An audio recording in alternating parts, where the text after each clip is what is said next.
Here we are. We're stuck in the house. As you can see, I'm broadcasting live from my music room, I guess is what I would call this. But yeah, so we're all apart, but we're thankfully, in a sense together right now so that we can at least go through a lesson and you can communicate with your small groups and stuff. And at first this week, I thought about doing a lesson that kind of went around what was going on with the virus and stuff. But then I thought, I kind of want to continue with the series we were on just because there's so much going around right now about the virus. It's all super weird and sometimes you can get sick of hearing about it. So I thought, well, today let's just keep going with the series we were on, which is all about dating, but a lot of this information, it can work towards not just a dating situation. It can work just in other parts of your life. So today I'm going to start off with a story. Most of you have probably heard this story in some way, but I'm going to add something to it. So you've probably heard the story about me falling off my longboard in front of Kristen right after I asked her out. And so if you don't know the story, it's pretty self-explanatory. I was longboarding and it was right after I'd asked her out. She looks as she sees longboard and says, "Why don't you give it a ride? I want to see if you can do this." And I was like, "Of course I can do this. That sounds like a great plan." And I did it and I fell right off immediately. So you've heard the story, but what I didn't tell you about that, and I was thinking about it some today when I was trying to come up with an illustration, is the parking lot I was on during that was not a good parking lot. It had a ton of loose rocks that were there from all this construction work, and there were a ton of cracks in the pavement. So when she initially asked me, I remember looking at the pavement and being like, this is a bad idea for me to do because all of this pavement is a disaster. It's probably not a good idea. But what ended up happening is that my judgment didn't take control there. What took control is my emotion in the moment. So all of my common sense went right out the window and I decided I'm going to try to longboard, and that's how it ended, is that I fell because I didn't listen to what I should have, or I didn't pay attention to what I should have in the moment. So the problem is, and the reason I'm talking about that is when you're in a relationship, sometimes it's harder to see things clearly. And by the way, if you see me looking over here, it's because my notes are over here. And when someone can't see a situation clearly, they make choices that they wouldn't have otherwise. Right? So right there in that moment, the only thing I was thinking about was Kristen and trying to impress her. So in that moment, I didn't see the situation clearly. I thought, oh, this is a great opportunity for me to try to do something that I probably won't accomplish in this situation. So we don't always see things ourselves in the moment that we should because we're distracted. And so, we tend to have kind of rules set aside for dating, and this will all connect back, I promise. Some of those rules I wrote down. So one is, a lot of times we say we don't want to date someone who's going to cheat on us, right? We don't want to date someone who's going to cheat. Second, we say we don't want to date someone who's going to bring us down or make us cave on our convictions. And then a lot of us say we obviously don't want to date somebody who is going to treat us poorly. And we also say we don't want to date someone who pulls you away from your friends or your goals or your values or your convictions. So those are some general rules that a lot of us kind of have in place and we may not even realize it. But when we actually start falling for a person, we sometimes get our emotions in the way and we tend to become a little more flexible on our rules that we set in place, right? So when we hear this person talking to us, all of a sudden our judgment is like, I'm not gonna work right now, is pretty much what happens. We become more flexible. We start to cave on some of the convictions that we originally had, and suddenly they don't become as important anymore because something else has entered the situation. So the question is, what do you do about this? How do you save your dating life from the decisions that you'll later regret? And that's a big question, and I'm going to use an example from the Old Testament. So a lot of you have heard of King David. Obviously, you know him as pretty much the most famous king in the Bible. And you know him as this guy who destroyed a giant and made the whole Philistine army pretty much afraid, and they turned around and went away. And you think about him as this guy who survived in the wilderness while, another king was hunting him down. So we also hear another name for David in the Bible, which is we hear that he was a man after God's own heart.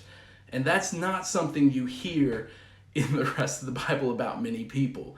So when you hear the term man after God's own heart, you're immediately like, whoa, oh my goodness, this guy must have been so close to God, and God must have thought so much of him. And he did. But that did not stop David from making mistakes. And I'm going to read a real quick verse here, but I'm going to give you some backstory to it. So originally, during this time, there was a lot of war going on. And, at this time too, the kings, they would go to battle with their armies. When we look at how the United States is, we don't hear about the president of the United States going with the Marines to, another country or to a battlefield. That seems very foreign to us. But back in this time, that was a normal thing. David was always going to battle with his army and fighting right alongside them.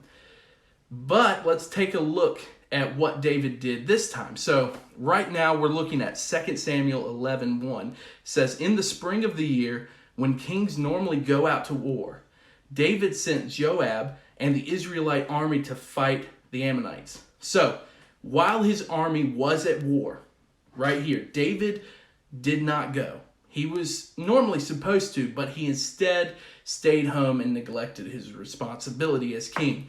So he normally is supposed to be at war, but instead he stays home, and basically what happens is David gets bored.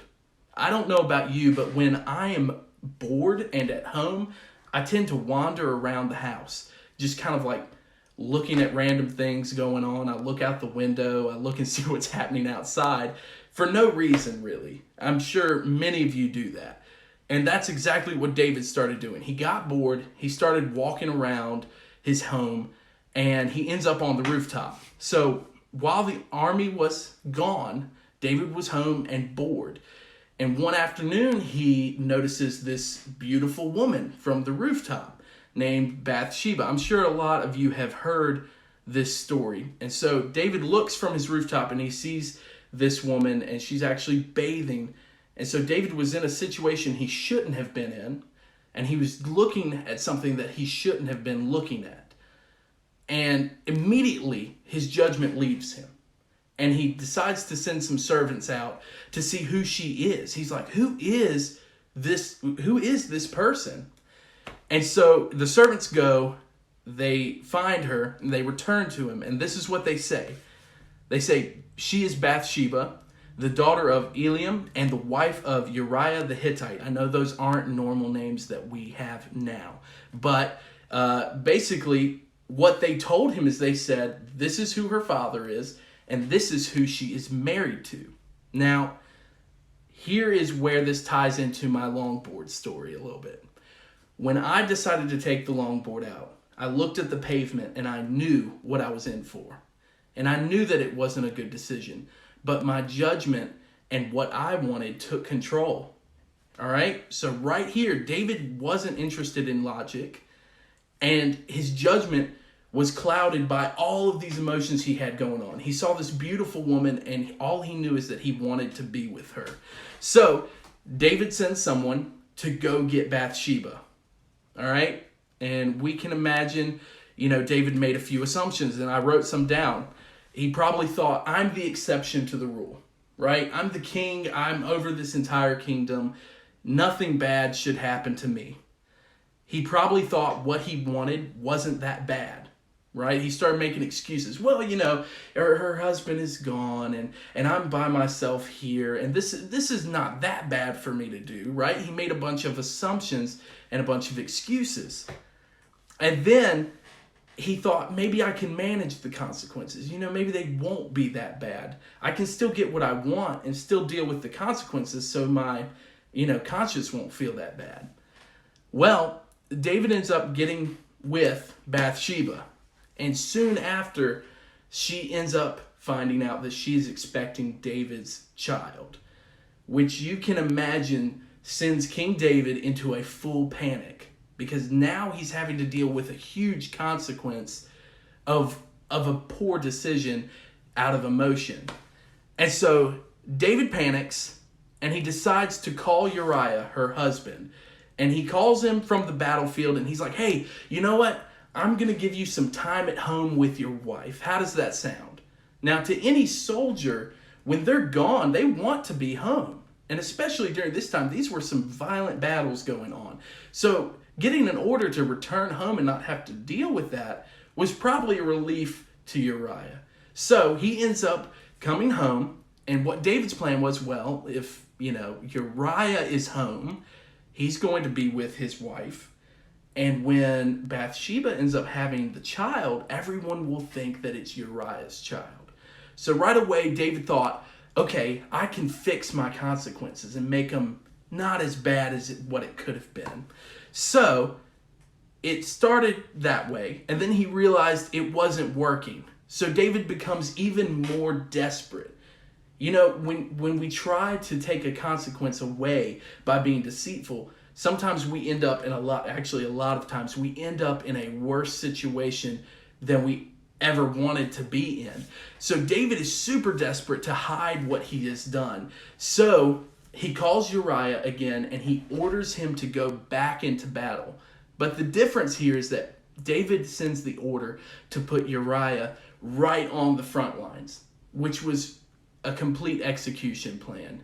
What David was planning to do was have Uriah on the front line, and Uriah would be killed.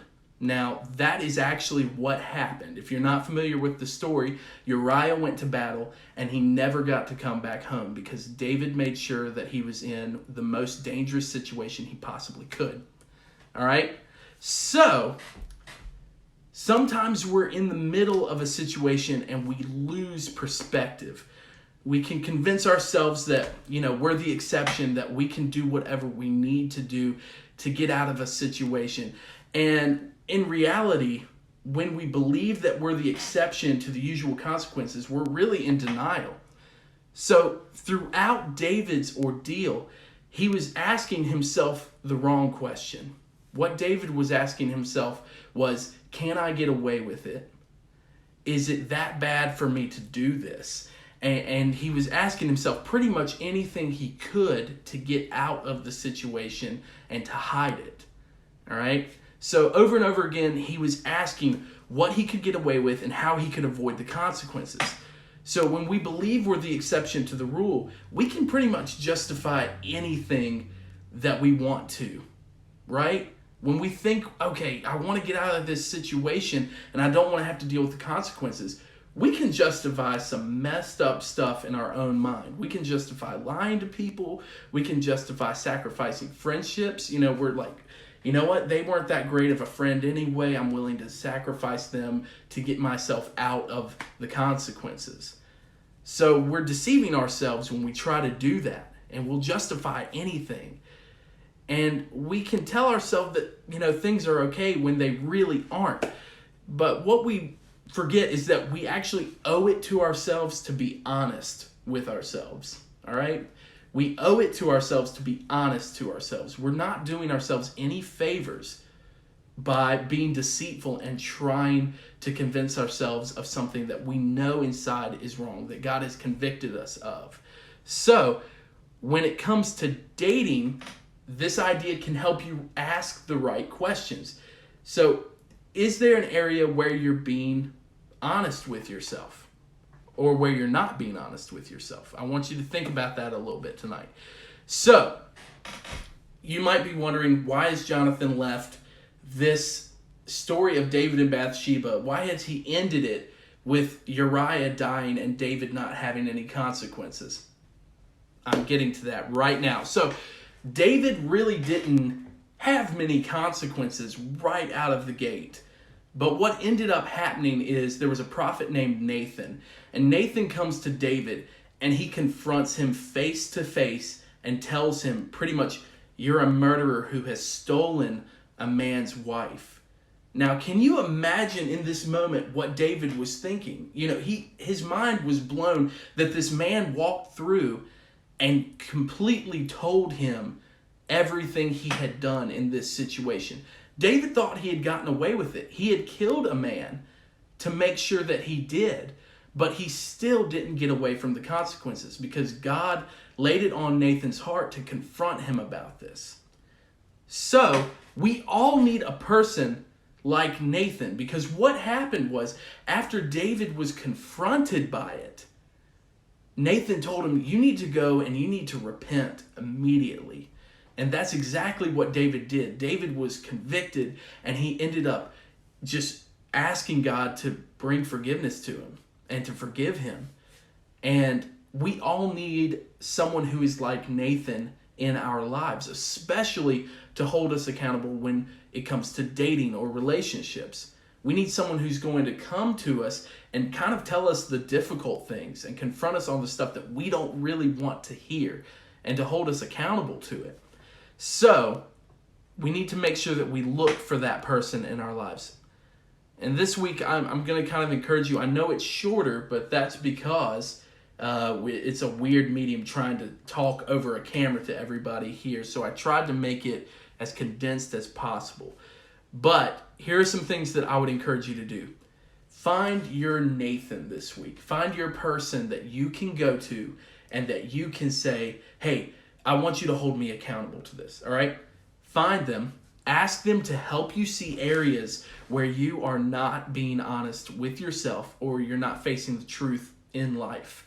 You know, I have a friend that I'm very close to that we are so honest with each other, and we will text each other anytime we're going through something, and we can confront each other on some mess, and we have over the past several years, and I'm very thankful for that. It's not always easy, but it's something that everybody needs someone to do for them. So the other thing is you need to listen to them. It's easy to get advice, and it's easy to immediately dismiss it. I might have lost connection here. If I lost connection, I'm back. Anyway, here's the thing is you need to listen to them. Make sure that you're constantly aware of what they are saying in your life and you're comparing it with what Scripture is saying to you. All right, it's easy to get advice and be like, man, that's great advice, and never put it into practice. That's not what needs to happen in this situation. So the reality is that all of us can end up in a million places just by accident because we never ask the tough questions and we never have anyone ask us the tough questions.